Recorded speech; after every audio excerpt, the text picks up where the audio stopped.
When rappers cross the limits within hoods, platinum plaques and Grammy nominations can't save them from getting pressed. And trust me, some paybacks could put them out for good.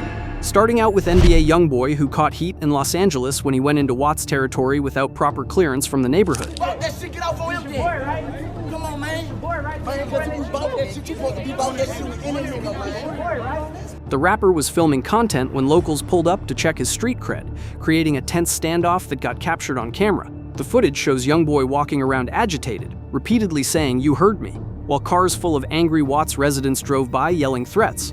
The situation escalated when someone from NBA's crew allegedly reached for their strap, causing the opposing side to duck down and speed off while bystanders scattered screaming.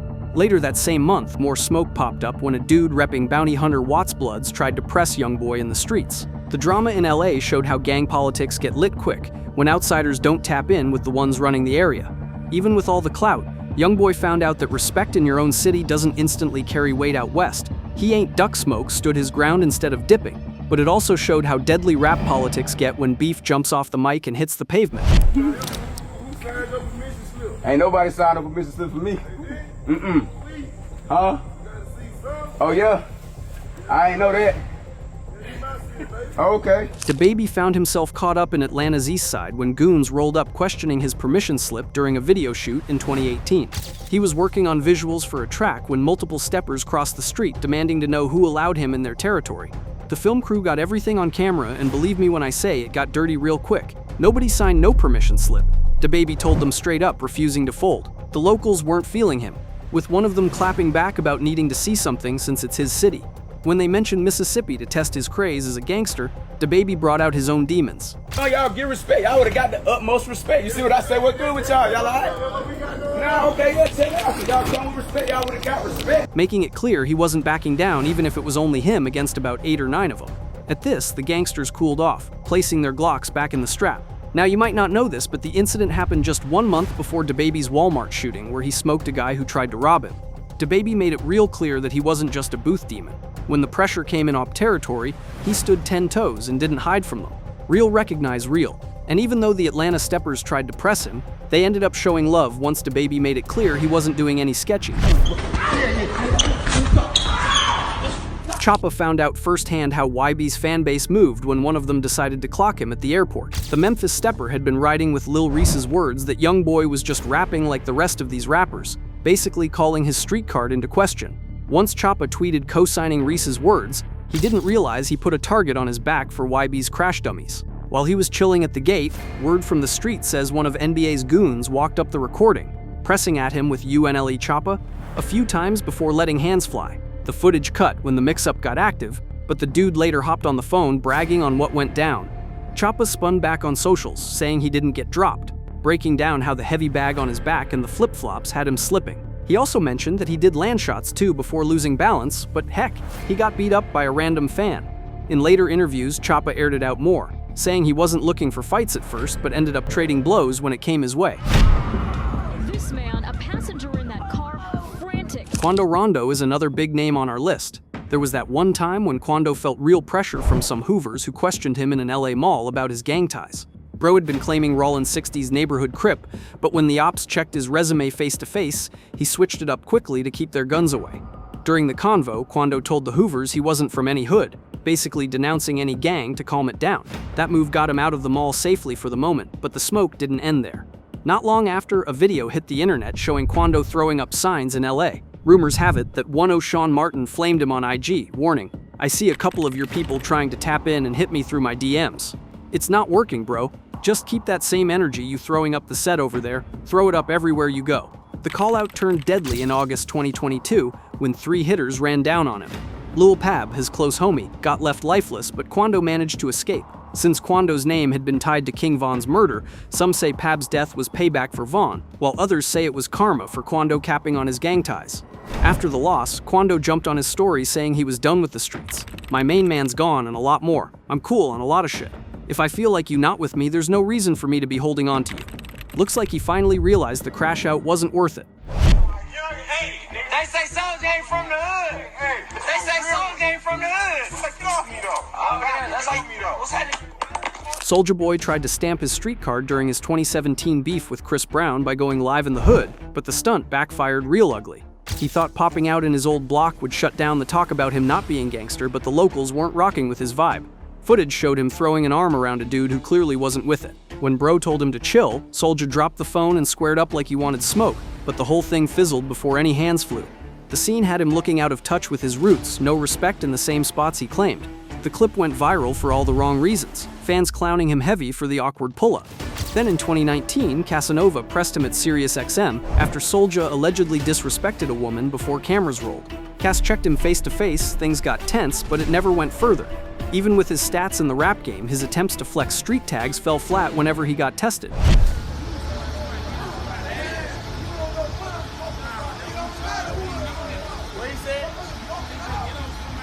Lil Baby encountered hostile territory when goons in St. Louis questioned his presence while he was preparing for a show. Baby was lacing up his shoes backstage when local cats came behind talking disrespectfully. Of course, he finished off his laces first. Now the goons were pressed because he was performing in their city without checking in with the right people first, viewing it as disrespectful to their territory. Despite being outnumbered and away from his base, Baby still held his ground against them. You could see him pushing back at them.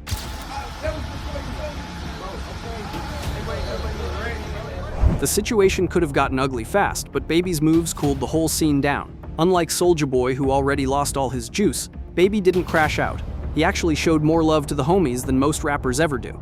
His calm energy in the middle of the whole thing stood out heavy, showing he got both maturity and street smarts. That mindset probably saved the night from becoming bloody and throwing his career in the mud. Nigga got him in it, bro. This nigga fighting, guys, damn. TJX6. TJX6 was a crazy scammer / part-time rapper, but his own flexing choked him out when he blasted Lil Baby's personal info on IG, bragging he was gonna get rich off the stolen identity. Bro had already built a name off dark web fraud, even recording himself cashing fake checks. And since the feds couldn't bag him, some street hitters decided they would. Fans warned him to chill cause Baby got real pull in the streets, but TJ kept capping and flexing with the info. Days later at Lenox Mall, a squad ran down on him. Several clips went viral where he was seen running off while the crew tried to get hands on him. No sticks or poles got pulled, but he was clearly outnumbered and folded like crazy under pressure. He hopped on IG Live after, trying to spin the story by saying he wasn't about to stand there and get jumped. Real weak excuse just made him look worse.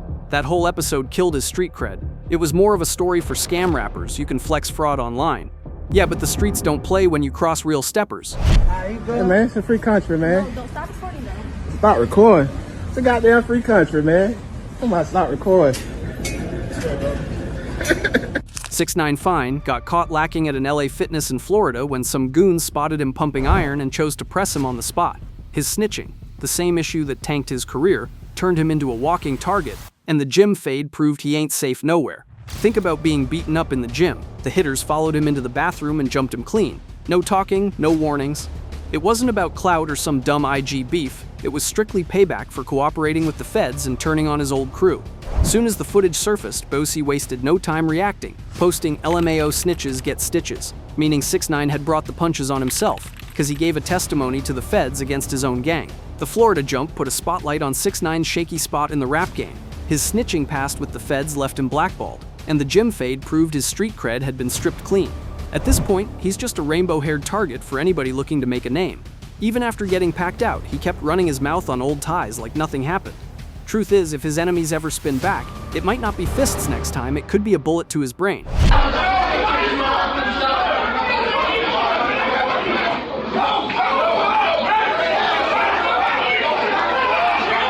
Rich the Kid's name in the streets has been shaky, and every time he tried to flex tough, the wrong people pressed him and exposed the cap. His whole image kept taking L plays whenever it came time to prove it in real life. The most clown-worthy moment came in Philly when Lil Uzi Vert met him at a Starbucks. Instead of standing on business, Rich literally hopped the counter trying to dodge Uzi's handshake, a viral clip that crushed his street craze.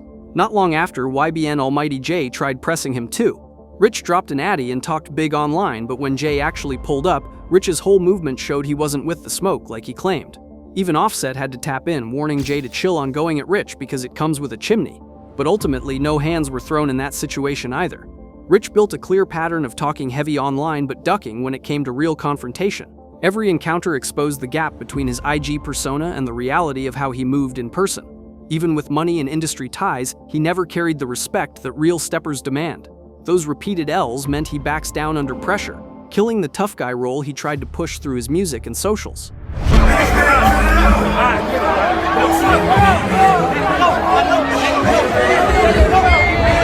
The game got a real taste of Chicago street politics when Lil Durk pressed him inside a Los Angeles nightclub over slick bars aimed at the drill scene. Even on his own turf, Game ended up face-to-face with somebody whose name in the streets carried heavier weight. Game had inserted himself into Durk's beef with Tyga by dropping shots on Chirac to LA, questioning Durk's rep, but when Durk caught him in person, he stepped straight to him about the disrespect.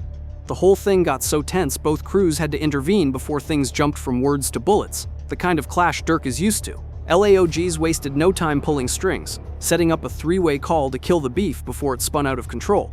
They knew Durk had the reach and backing to make life hard for Game if it dragged on. Later, Game tried to flip the story on The Breakfast Club, claiming he had found Durk at the party, but the streets knew what really happened. The whole clash showed how Game's West Coast rank couldn't shield him when he disrespected someone with real certified ties elsewhere. Durk pressing him directly forced Game to fall back and recognize the line he'd crossed.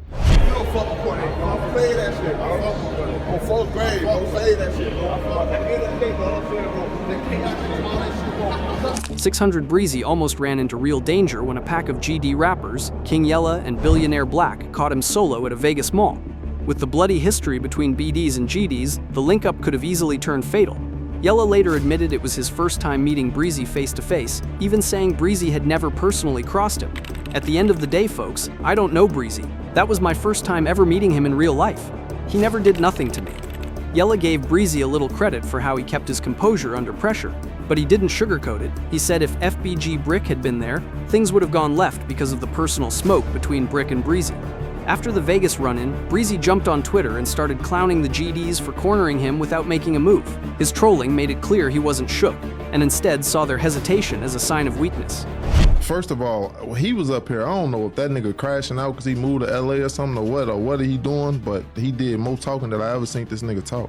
But one thing you're not finna do is play with 600 or nobody from 600, nigga.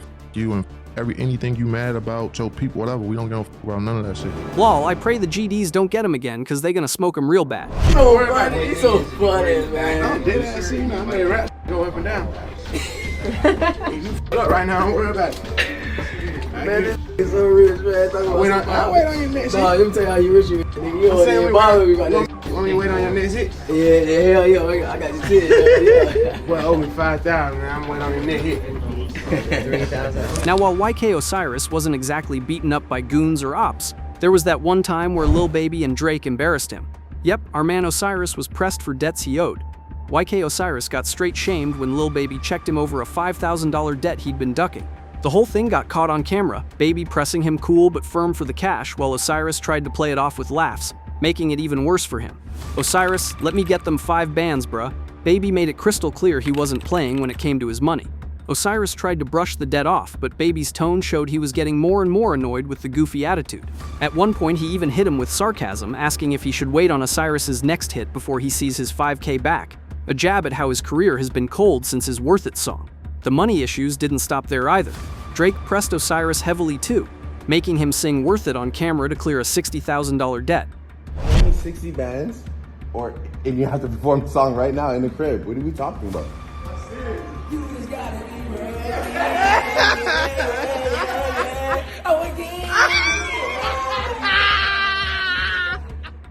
I need a full performance, Drake told him, basically turning it into a humiliating moment where he had to sing for his freedom. Not long after, Osiris broke down on IG Live, crying as he admitted both Baby and Drake had cut ties with him over his debts. The whole saga painted him as the butt of the joke, stuck between unpaid debts and a fading music career. If you liked this video, hit the subscribe button and check out our other videos. See y'all later.